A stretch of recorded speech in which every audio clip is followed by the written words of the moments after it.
All right, ran into Jim at the airport.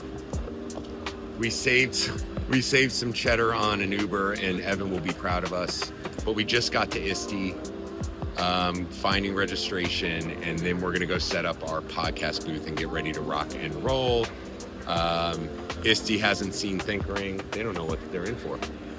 That's right. What's up, Thinkerers? It's Garrett here. Yeah, I know your question every single time is, are you at every single event? And the answer is yes. Why? Because Thinkering is blowing up. We are here at ISTE 2026, Thinkering for the first time, but it won't be the last. Jim and I got in early, we checked in, we got everything taken care of, we got a place to shoot our interviews. We're coming at you today with man on the street, all the interviews, all the events. This time, we're actually partnering with some of the biggest vendors here to really deliver you guys some great content while we're here. We're gonna go check out the main hall where all the vendors are. ISTE is the biggest education tech conference in the country. We're excited to bring this to you from a completely different lens. We're not doing the fluff interviews. We're giving you the real on what's going on at ISTE. We'll see ya.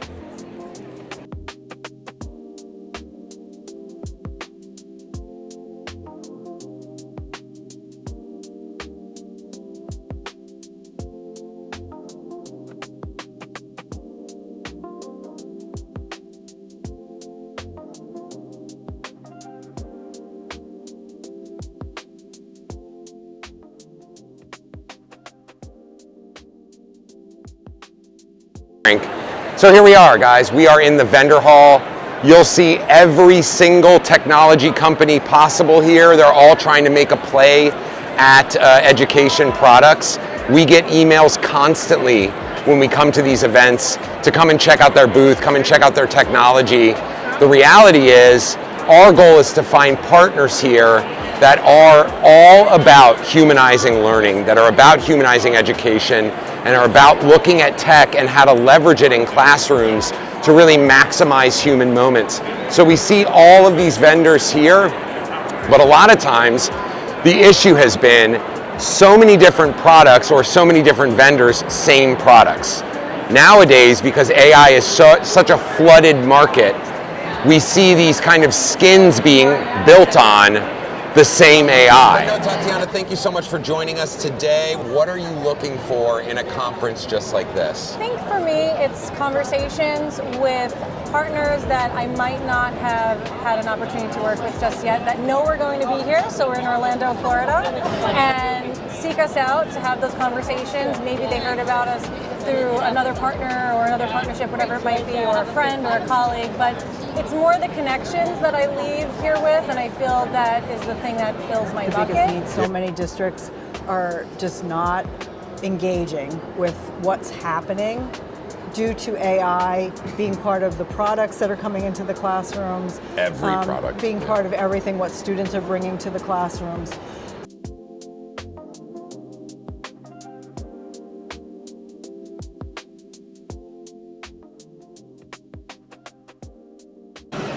Okay guys, we are here with Mike Povens with Playtech Interactive. Yeah, so today we brought in our Playfloor Diddum. This thing is fully portable, interactive technology. It's got 100 games on it, split up between fitness. This can be your full-on workout partner for the staff. They can come in and do burpees and mountain climbers, all kinds of different workouts. For your PE teacher, we've got a 38-week PE program guide, putting the kids through a lot of different exercises.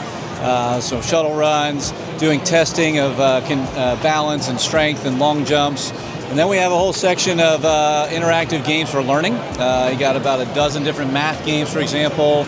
You've got colors, you've got shapes, you've got a lot of different things to mentally challenge the students. These are by teachers, for teachers of all sorts of levels. There are hundreds of templates that they've hired us to make.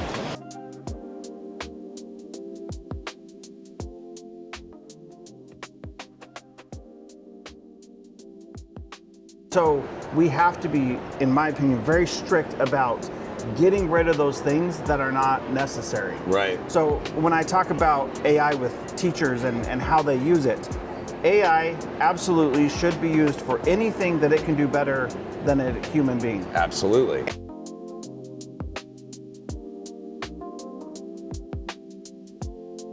country. Michelle, thank you so much for joining us today. Thanks for having me. Yeah, so I'd love to talk a little bit about your experience with virtual school, how we make that land in a way that's meaningful for learners. It's a big question. It is a big question. I've been in the online learning space for a really long time. My current school is a K-12 online and hybrid school. And I think the thing that is so important for especially online schools to remember is the reason students are coming to us, the reason families are choosing this for their students is because they are wanting the flexibility. And so I think what makes my school successful is that we really lean into that flexibility. So when I'm asked, what does it look like? What's a day in the life for a student at Warren Online Academy? That's a hard question to answer because it really varies based on the student that's enrolled and what they need. We are obviously launching new products, and that's awesome. But hearing from educators about what they need in the classroom, we're already developing what's coming next. Even though we're launching products today, we already know what's on that roadmap, but we're changing that roadmap based on feedback we're getting as we release these new products. All right, guys, we have wrapped up our interviews that we did from our remote location now. But we're now headed back to the press room, and then we've got an event with Edmentum where we'll be interviewing the COO of the show Road Trip Nation on PBS, one of the longest running shows on PBS. Actually, I bet you the longest running show, Jim, is probably Sesame Street, right? Yeah. Looking at everything we've done for the last 30 years to work on College Possible, we now do the same for career, right? Because there's definitely inequity issues in getting to college, but the system that we've developed to help kids understand the process you go through to get to a college, that's very well defined. We need to do the same now for career. Element that we're looking at Road Trip Nation is the career conversation side, which is it's great to have these resources. For us, it's really about mobilizing the students. And so when we think about Road Trip Nation, we think about our archives. So we have thousands and thousands of videos.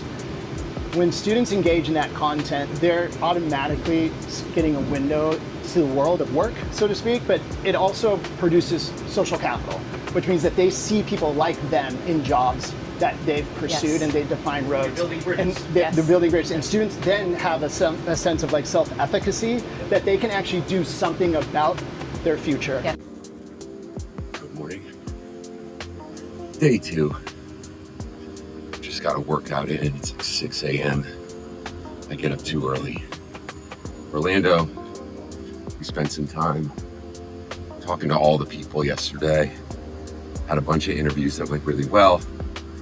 Went to Edmentum's event where they had Road Trip Nation, a PBS show, 25 years, 2 Emmys. Got to talk with one of the creators and the CEO of Edmentum, Jamie Candy. What a great conversation, man. Tears, the whys, really all the good stuff that we like to get at. It's nice when you're able to break down walls and barriers to really get to a deeper understanding of, why these folks get into what they do. I just think it's fascinating. I'm going to give you a little lore into Thinkering Collective because I think it's hilarious. We stay at Airbnbs across the country. We don't really love hotels. We're a bunch of old guys that like routine and laundry and clean. And so we stayed at this Airbnb. And as we were leaving last time when we were at FETC, event held in the same convention hall, we ran into this lady as we were leaving who said, wait. We were like, what's up? And she's like, check out my bok choy plants. And we're like, what? She's like, take a look. And she brings over all of these bok choy seedlings, basically. And then proceeds to explain to us all about bok choy, all about how good it is for you, how easy it is to grow, how easy it is to propagate. And we learned so much. And we found it so odd, right? That we had this lady explain all the things about bok choy. She lives right here. So we ended up staying in the same place. She lives right there. I have the old clip of when we met her last time. Roll it. Yeah, it's really come out. Come on. See? Yeah. Does that go well in the cold? Yeah, I feel like it does, but it doesn't get They that like cold. winter time. Yeah, that's what I. And now we're here again.